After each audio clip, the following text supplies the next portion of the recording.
Hello folks, this is Steve AB4L. I've got Slashdot open. I'm not promoting anything, I'm not recommending anything.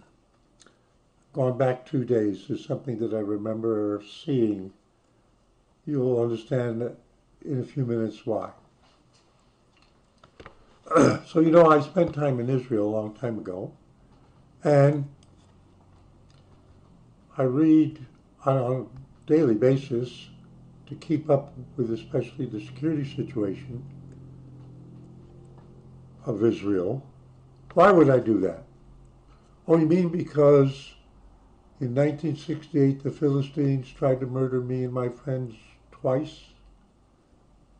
And in 1973 more times than that, and I'm not counting the war where there were infiltrators trying to come for us, where we were on the Israel-Lebanon border. Oh, yeah, security situation.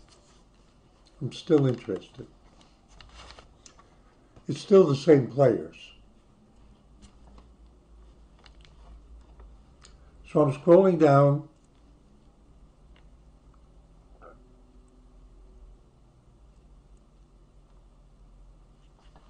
At least 12 said killed as Israel targets Hamas and Hezbollah centers in Lebanon strikes.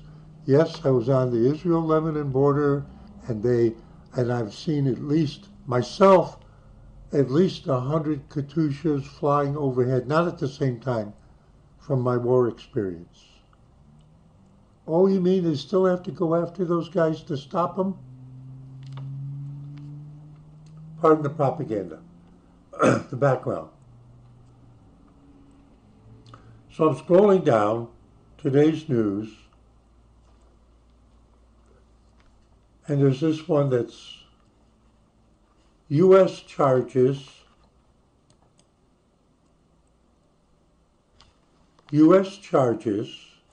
3 Silicon Valley engineers with sending Google trade secrets to Iran. Now, Iran as a target is right now pretty much in the news, and a lot of speculation and a lot of maneuvers to confuse them. And more of our fleet and an aircraft carrier have arrived in the Mediterranean. And the United States is in a dispute with the Prime Minister of England about Diego Garcia. Oh, you don't know where that is? Go look it up. I've known for 50 years. And why? Prosecutors say, meaning U.S. prosecutors, the Iranian nationals siphoned hundreds of files on Pixel smartphone processor security and accessed them during, notice how they say that, and accessed them during a 2023 trip to Iran. When was the first time I ever met an Iranian? My first semester at college. There was an Iranian. He was in the other dormitory, but he made himself quite a name because he loved boys so much.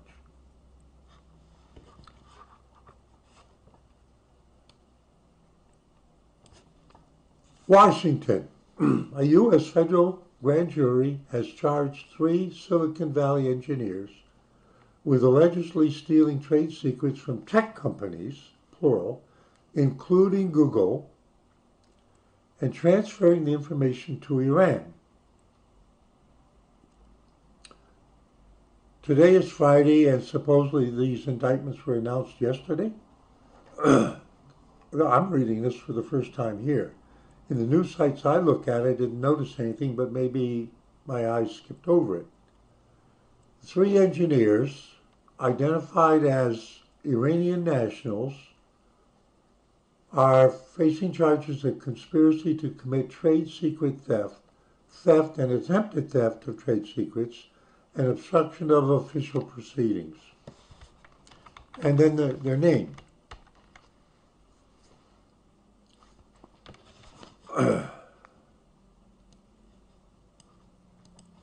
What's the matter with the browser in Windows that they can't do things correctly? Now, I'm going to come back to that. And they appeared in district court in San Jose. Now, the first two are females. They're sisters. Had worked at Google before moving on to another company. Now, that gave me an idea. While the husband of one of them, who doesn't share the same family name, worked at another unidentified company. And what it was is that the gals apparently downloaded pixel processor related files and how data security is handled to their own devices. And then they're claiming that among other places, during a trip to Iran, they used those devices to transfer that data to something else. I noticed the wording is fairly indirect. But remember, the U.S. Justice Department wasn't sitting next to them in Iran, next to the Ayatollah. I think the Ayatollah wouldn't let them in.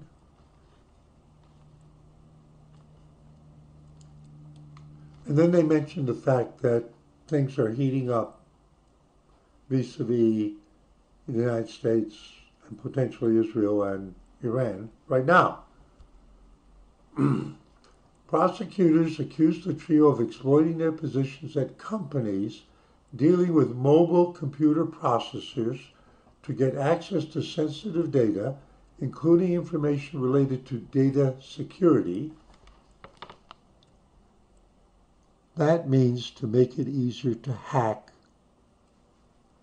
even if it's encrypted, before transferring it to Iran. It was not clear to whom in Iran the information was sent.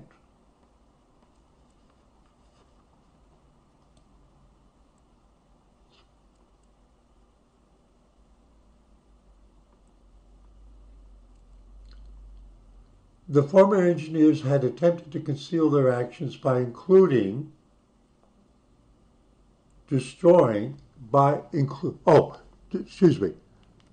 attempted to conceal their actions, including by destroying X-filtered files, and other records from electronic devices. In other words, once they got to Iran, and presumably, allegedly, transferred copies of those files to somebody in Iran, unnamed, they then deleted them from their devices. Now, I have to read between the lines. I'm assuming that federal people, once those guys got back to the States, seized their devices and working on the fact that these people were too naive, or stupid technically actually, to know how to zero out memory properly. You know, on Windows, I don't know how it is on Android. On Windows, when you delete a file,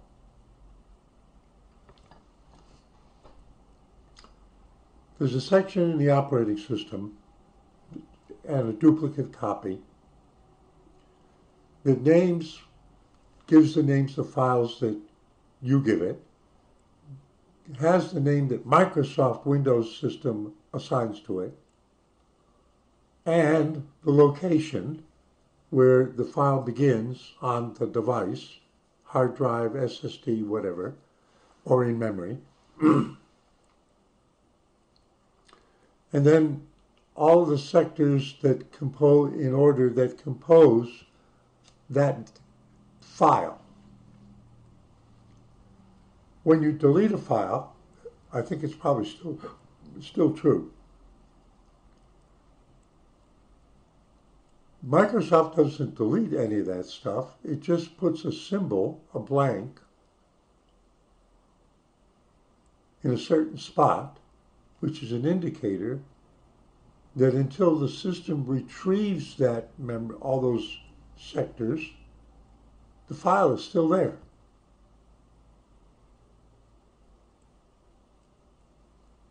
And that's why certain file recovery programs can recover deleted files. Now, there are various software programs, including one or two supplied by Microsoft, that can go in and really zero out a file, truly making it unreadable. And in fact, you'll notice that one of the characteristics of those programs is that they can do the simple zeroing out, or they can do it in a way that runs over 4, 5, 6, 7, 8 times in various patterns to be absolutely certain that it got rid of it. And what I'm doing is hinting back at you that once these people got back to the United States, I presume, reading between the lines, that when they were arrested and their devices were seized, the devices were sent to forensic data recovery experts who were able to recover at least partial files that would convict them that they really had proprietary information that they had no right to. You know, pardon me for going on like that. Because when you try to put people up for treason, so to speak, you better be able to prove it. That would be my attitude on a jury. You'd better be able to prove it. You'd better demonstrate it for sure. I'm not going to just take your word for it.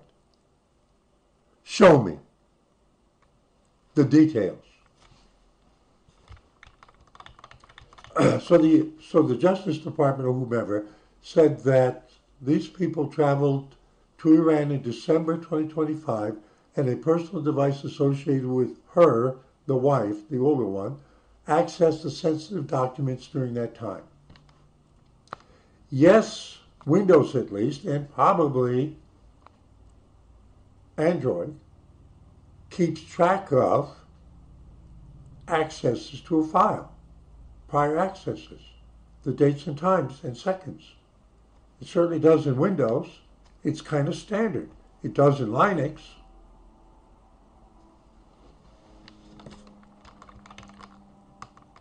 Now, why am I going over this?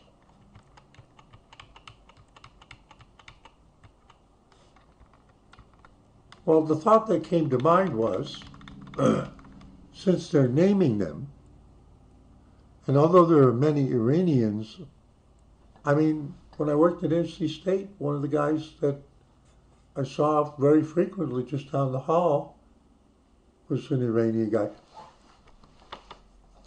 I remember that he told us that on one trip back from Iran, this is decades ago, when we were having trouble with Iran back then, that he said that when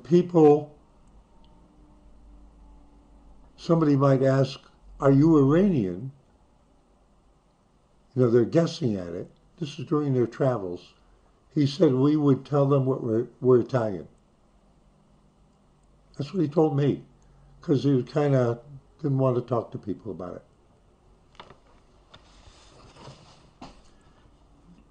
You do remember the big incident, don't you, about the hijacked airplane, right? So why don't we ask Google if Google knows these people?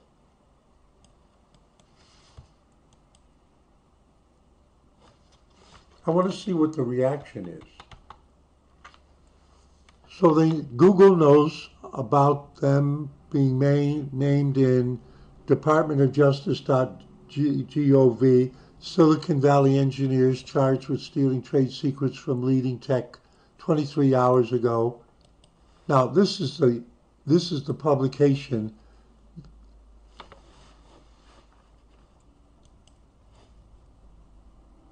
Did you see the name Akamai? Cloudflare and Akamai are the two big shielders. Okay, so I read the rewrite from Times of Israel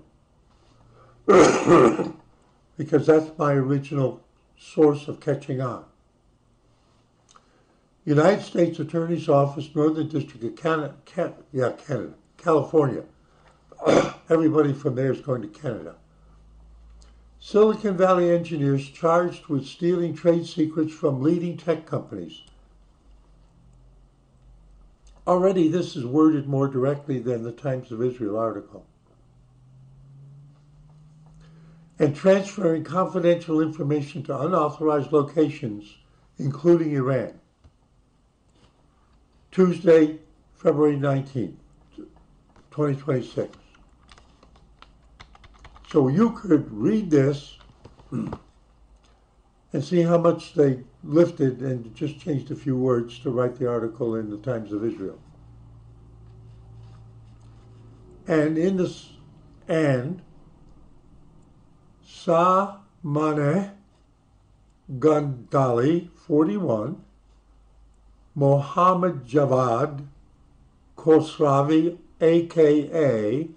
Mohammed Khosravi.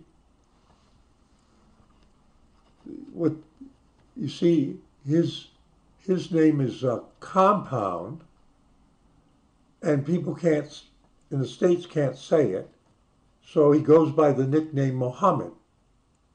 That's why they said, what is that other commonly used name is. I'm just teaching about things. Why would I tell you that? See how my mind strays? I had an Indian apartment mate named Ashok. He was a college student here in the States. The Americans couldn't remember to say Ashok, so he said, call me Andy. And they could remember that. People have heard Muhammad enough that even though it's not an anglicized name, if you have to say Muhammad Javad, you see, even I can't pronounce it right. You say, just shorten it to Muhammad. You can say that, right? And Sarur Gandali, 32. So I'm starting with her. So they're talking about the indictment. Worked at Google before going to work for another company identified as Company 3. And she's married to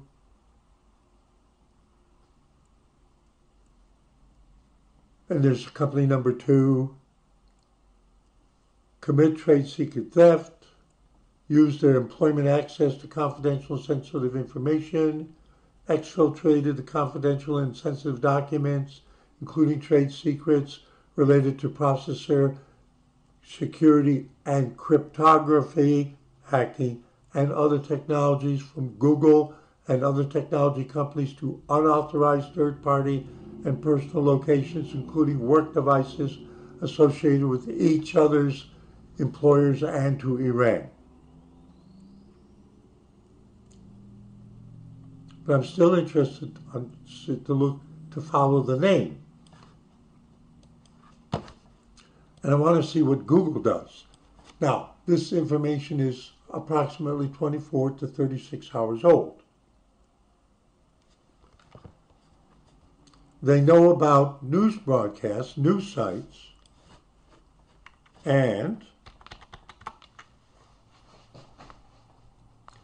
now, this is fresh. I haven't gone through this first. I'm smiling because of what I'm seeing right here. What did I just tell you a moment ago about Ashok? Just call me Andy. LinkedIn. Samane G. Why would she do a capital G period? Oh, people have trouble saying it, let alone remembering it.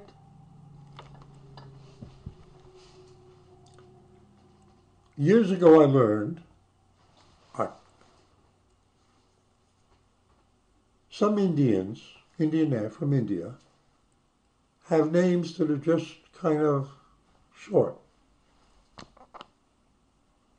And some people, their parents give them traditional, cultural, religious names that are transliterated with the Roman alphabet, are like 25 letters long.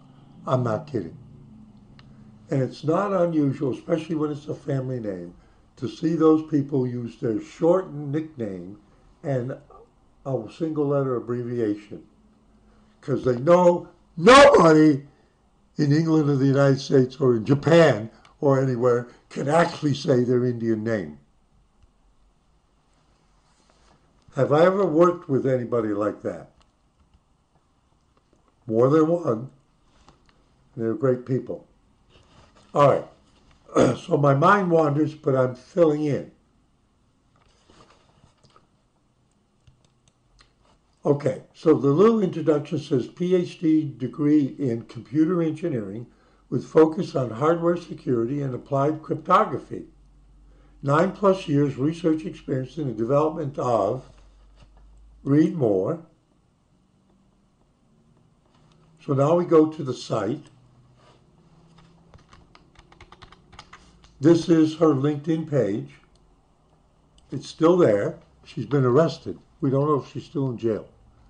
She's got 861 followers and more than 500 connections. And, oh, this is really interesting. She's got Google right there. Oh.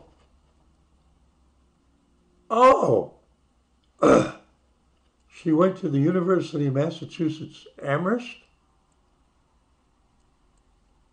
Is that where she got a computer engineering degree? Computer science degree? You know, when I was...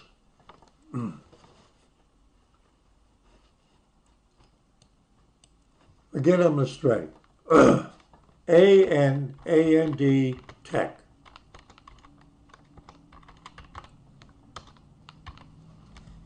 Anand-Tech. Wikipedia. Anand-Tech was an online computer hardware magazine. It was founded in April 1997 by then 14-year-old Anand Lal Shimpi.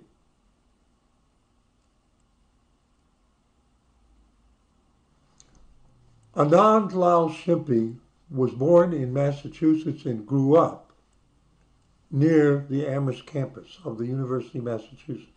How do I know? Because a long time ago, after I came to Raleigh, I took an evening course, Wake Tech off-campus evening course, up Capitol Boulevard, C++, taught by a professor, somebody named Lal Shimpi, the father of Anand, and he had most recently immigrated from teaching at the University of Massachusetts Computer Science Department to North Carolina. I'm just showing you all the connections in there.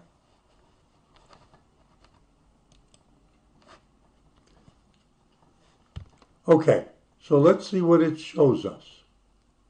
PhD degree in computer engineering with focus on. Now, if I click on more, I'll bet they'll open something. So I'm not going to do it. And it's not, all right. These are her publications. Now, the year is now 2026, and she's listing logic debugging of arithmetic circuits, the IAE publications, annual symposium on VLSI, very large logic system integration. This is 2015. This is when they were shrinking chips and putting practically a whole computer on a chip rather than building computers from chips.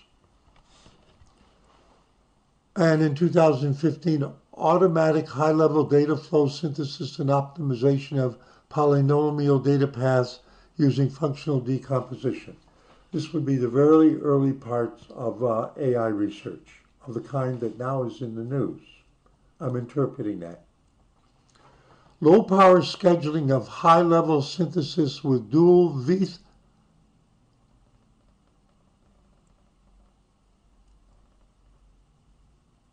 All right, she had 3 publications the same year with titles that were similar. RTL data path optimization using system level transformations.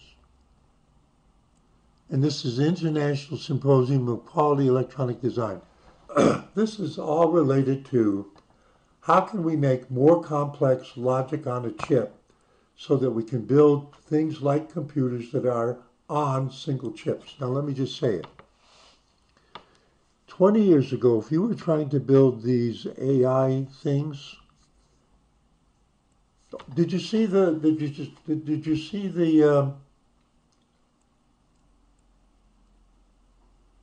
stuff about imitation? What was that? The imitation game where they're trying to crack the Enigma code, and you see how big the machine was, and all the rotating parts and all that kind of stuff. Well, the early computers were only one step beyond that.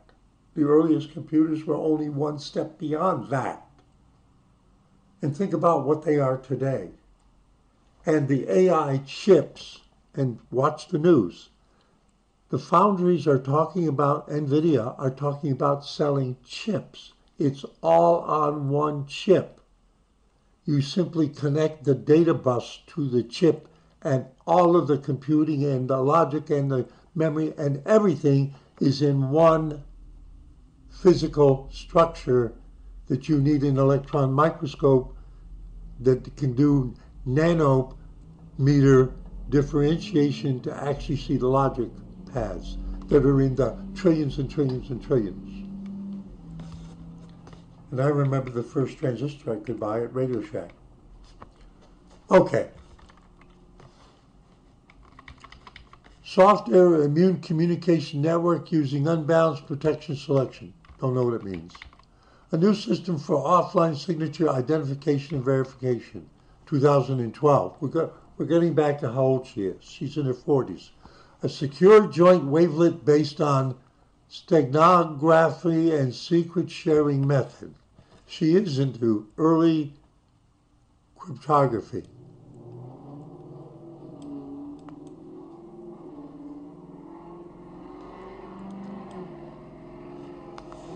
Steganography is the practice of concealing messages, files, and data within another non-secret file, like an image, audio, or video, to avoid detection, rendering the presence of information invisible to casual observation. That's what hackers do. They put what's called an invisible pixel in the HTML page that downloads. They infiltrated whoever's making those HTML pages that don't know what's going on. They put a 1 pixel image in there. It comes down to your computer, and in the process of getting it unzips itself, and it takes over your computer behind your back. That's what they're talking about.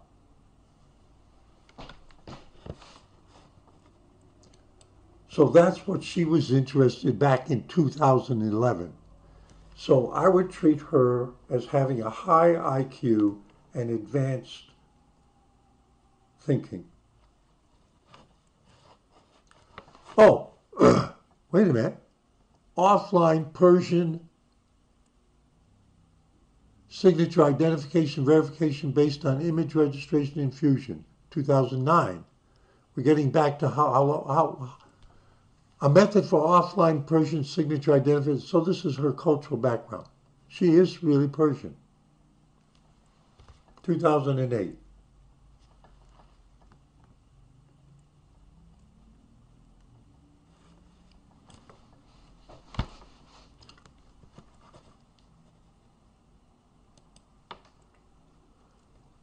So what we know is, if we wanted somebody who would know how to steal the essential stuff, she is highly qualified. allegedly steal the stuff. She is just going through that. She's highly qualified. She would know what she's looking at. She would know the difference between the stuff that's, come on, and the stuff you really want to get. Which is probably why they were tracking her.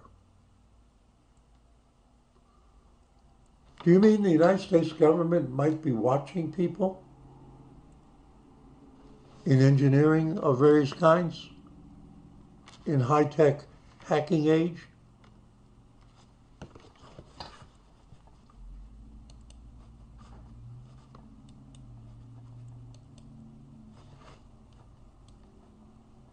I'm reading between the lines. So that was her LinkedIn. So is there anything else? That's Reddit, Times of Israel, newspaper articles, TV stuff. Okay, now we're going to try images.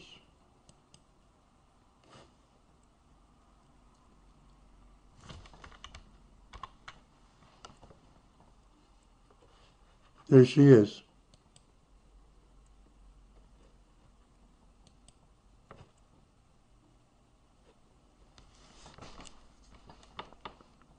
Yep, this is her. Automatic high-level data flow synthesis and optimization of, I already read this one. So there's the IEE publication and Department of Electrical and Computer Engineering, University of Tehran. So when she wrote this in 2015, okay, what does this tell me?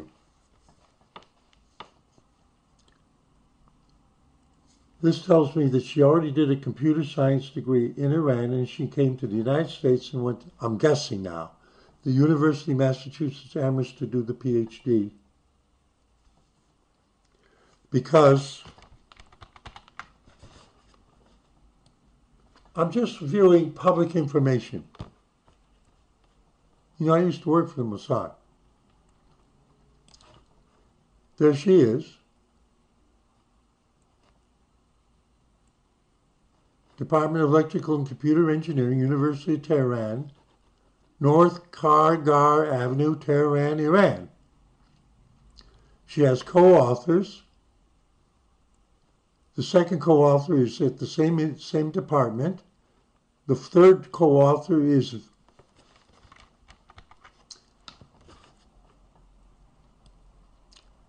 a Japanese person.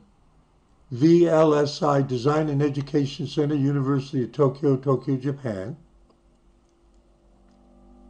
And then the fourth one is also in Tehran. Now,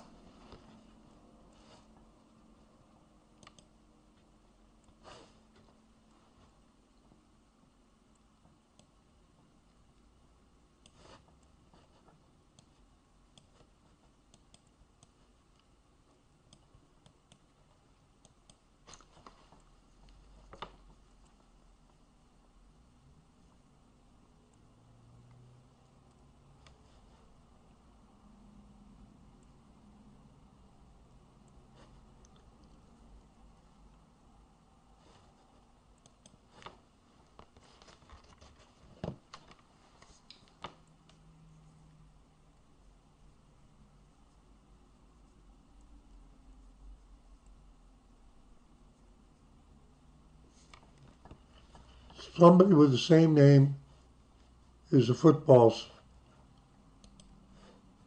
We're interested in this guy.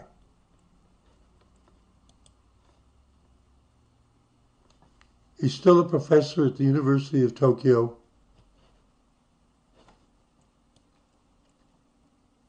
Received his PhD in Information Engineering from the University of Tokyo in 1985. 1985, computers, at least the first personal computers, started to be popular. There were IBM personal computers and there was the Radio Shack stuff, which ran OS 9. I learned my first computers, 1983, running OS 9. So he got his information engineering degree at University of Tokyo in 1985 on his work on model checking of hardware designs, VLSI. And from 1993 to 2000, he was director of the Fujitsu Laboratories of America and headed a hardware formal verification group. You can design this huge multi-piece thing without using AI, but then can you verify that it actually works the way it's supposed to, especially under load? Why would you invest $100 million developing the dies in the production line for it to discover that it's a piece of junk? And he headed a hardware formal verification group. Since March 2000, he's been a professor at VLSI Design and Education Center. Okay. So she had a co-author. She obviously was consulting with him, probably to get hints about was she on the right course. I'm interpreting what his likely mission was way back then when she was doing her undergraduate and master's degree in electrical engineering having to do with computer logic design. We're learning about what kind of people decided to do what they did. Right? And we don't know why they're showing us this picture. That might be what she actually looks like. Now, just for the fun of it, is it likely to be this gal? This is Global Security Org. See, what you do is you try to pick up clues.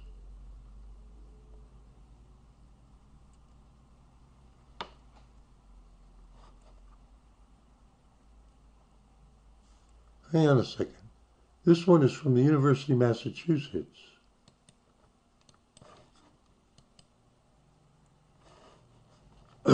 VLSI CAD Lab, Department of Electrical and Computer Engineering.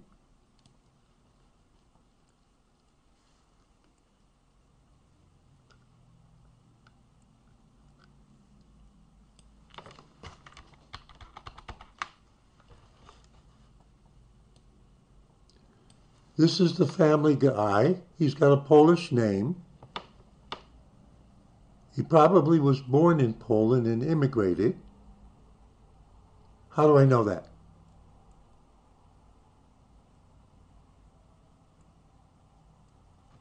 Not by his family name, but by his personal name. I've known a lot of people who were children of Polish immigrants, and none of them had strong Polish spelled names for personal names. They were, if anything, they would be more Americanized. You might say Michael instead of the way you'd say it if you were in Warsaw. Associate Department Head of Electrical and Computer Engineering, University of Massachusetts Amherst. These are social pictures, and very good. Former students. Now he's probably emeritus now. That's a guess. But there is a current. There's a current PhD student. All right, so he's not emeritus. I'm not going to say the name of that person but if we go down this here, Sue, you, Ahmed, and here she is.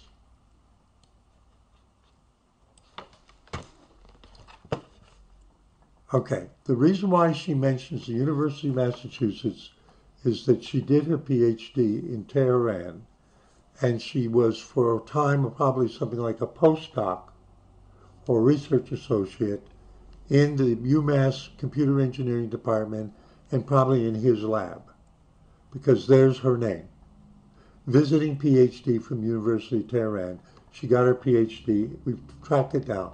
She did everything in Tehran. But she did go to Amherst. And given how far down it is on the list, it would be back, around 2013. Now, there's something interesting about the picture. Let's look at the picture.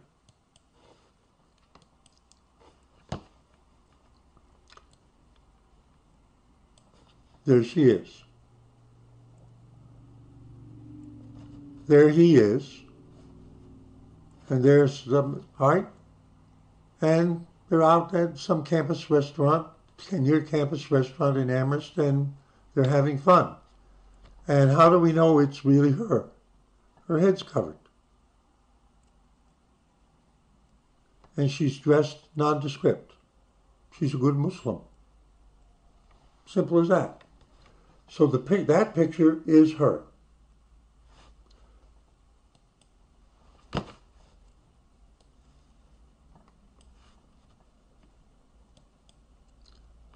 And this is not her. This one is not her. This is her.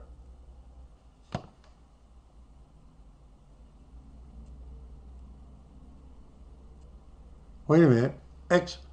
This picture, wait a minute. 3 years ago, Iranians on X warned, wait a minute. Why is her name associated with it? Now, 3 years ago, Iranians on X warned against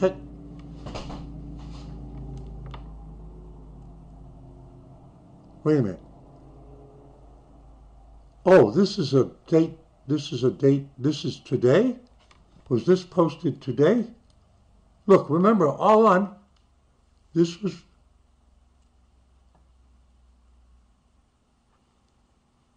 Now, I don't have an X.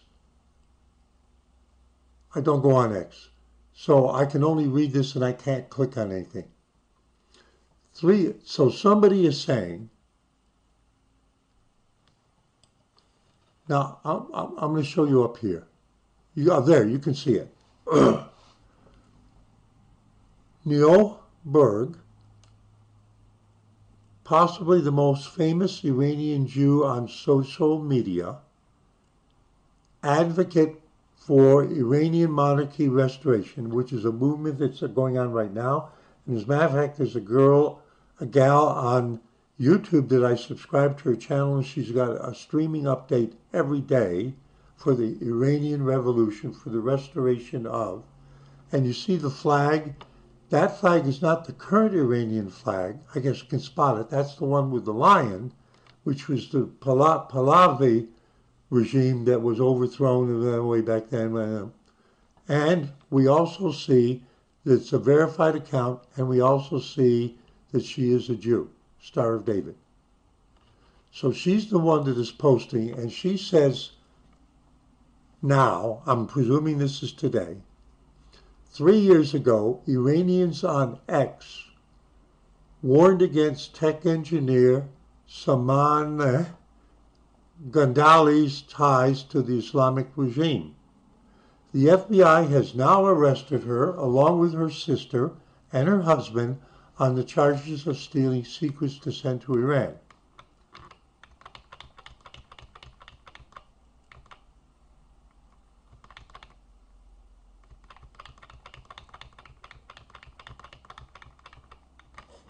And then for some reason, they're showing this.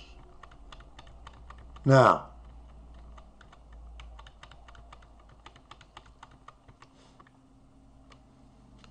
please take these warnings more seriously, and this person is addressing it to the FBI. I'm just exploring what's going on. Iranians in Silicon Valley face Mumla. Now I don't know if these two probably are the same person. Are they the gal we're talking about? I don't know.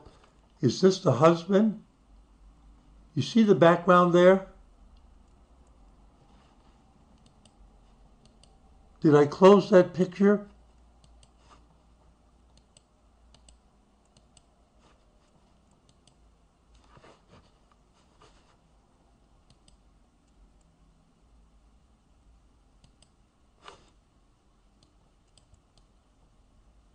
Hang on.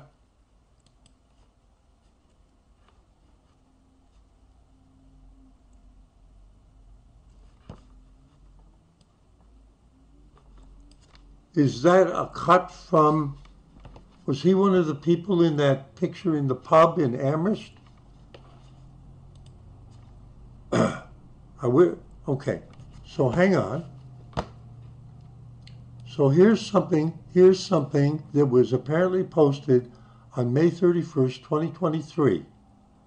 Now, of course, we can't read it. It's in Arabic script, but I'm going to presume.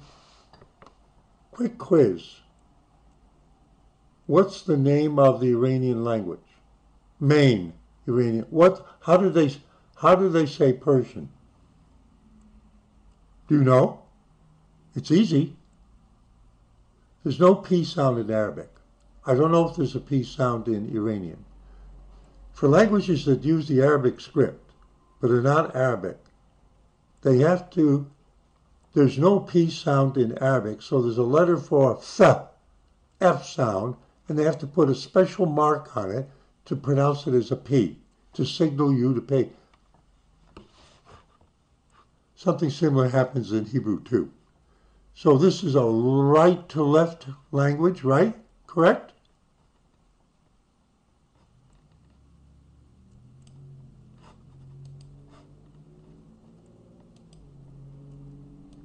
I want to get all of it. So I'm going to copy it.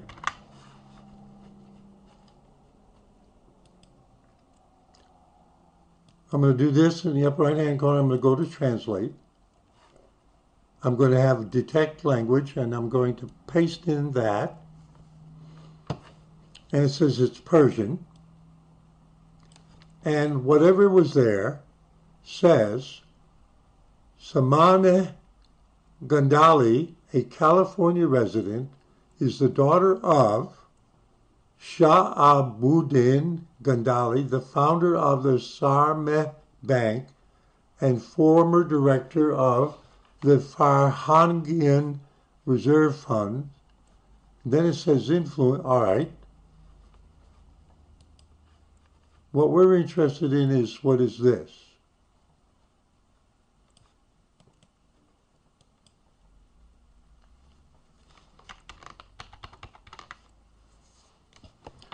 The Sarmeh Bank, closely tied to the Teachers Reserve Fund, has faced severe financial distress, including a cumulative loss of $960 million and near dissolution.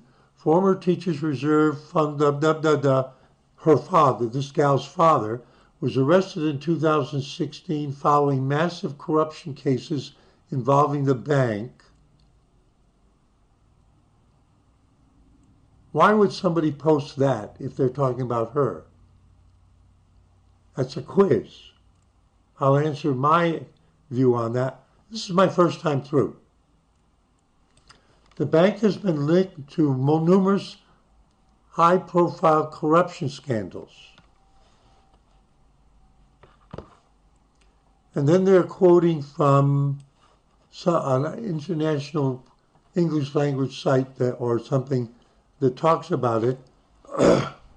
In October 2020, Spain extradited that bank's former chief executive, a different person. All right, so this was really, so people ran out of the country with the money too. Now, I said there was a quiz question. Why would a person have posted this with a warning? It's easy. Your dad's in prison forever. We're going to execute him. On the other hand, we notice that you're working at some important places there in the United States. We're wondering if you could do us a little favor. There's some interesting stuff there that we would like you to show us copies of. I'm guessing.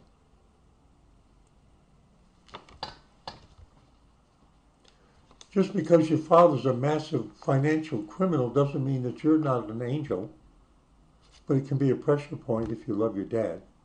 That's a hypothetical. We didn't get any of this reading the bland indictment, did we? It's enough. I've bored you enough.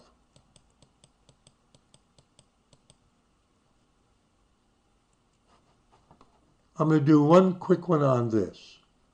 Let's see what her background is if she's known. Does she have a LinkedIn page? Beautiful.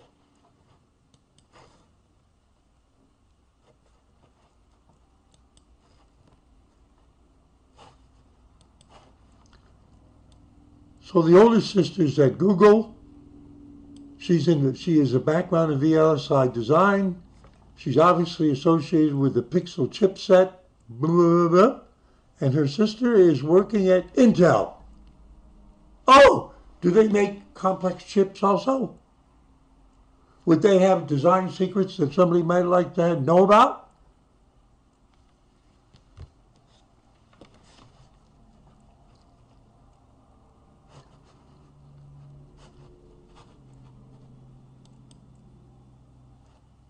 What was the third name?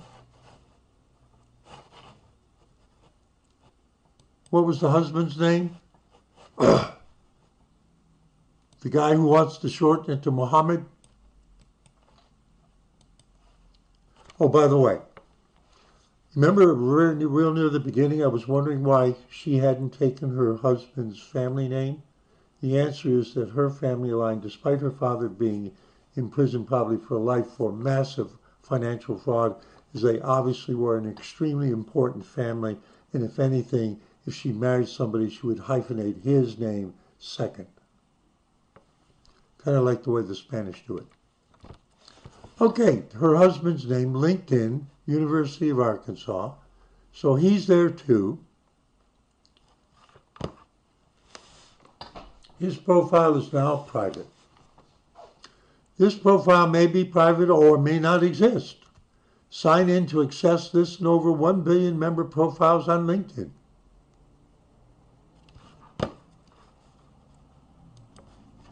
Okay, now I want to get back to the LinkedIn article about the Google Pips.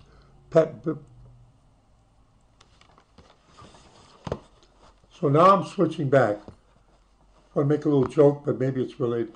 Maybe it's actually related.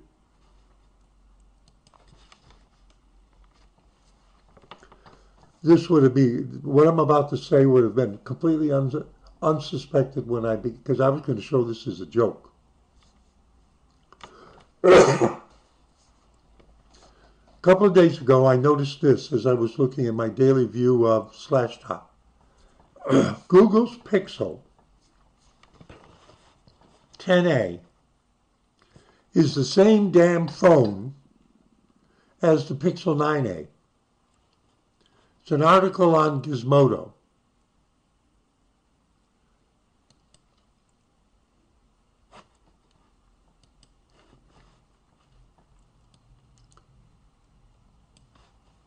Why won't what are they doing up top? The Pixel 10a is flatter without any hint of a camera bump. No, really, that's it.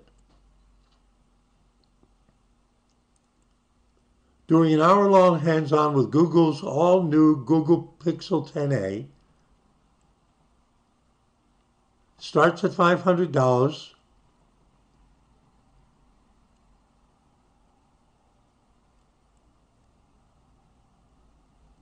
Otherwise, you'd be scrounging to find any real difference between the Pixel 10a and one of last year's best mid-range phones. So what they're getting at is that there's no bump for the camera part itself. You can see the one on the left has no bump. The camera lens is recessed compared, so the 10A is on the left and the 9A is on the right. And what they're complaining about is that other than that, there's no damn difference. In other words, I'm going to guess that he was expecting some kind of circuitry or technological advance. Why wouldn't there be? They ran out, all right, let's make some guesses. They ran out of ideas. Or they were worried about their new design having been compromised in a way that they can't immediately correct. And by compromised, I mean in a security manner. That if that person that has now been indicted and arrested was working intimately with the security aspects of the advancing pixel designs on the chip, then maybe I don't know. Did they put the brakes on and that's why there's a minimal difference between the 9 and the 10? That there's another story under the covers besides why is it that they only just flattened out where the camera peeks through? I'm guessing. To any of these kinds of stories, it's much more complex than just reading the headline. Remember, I used to work for the Mossad. You got to think these things through. Wild ideas sometimes have gems of truth in them. We'll see what it's like down the road.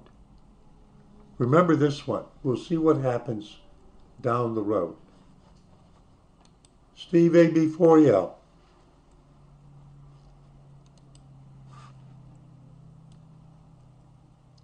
Just following the latest news. Saying see you in 73.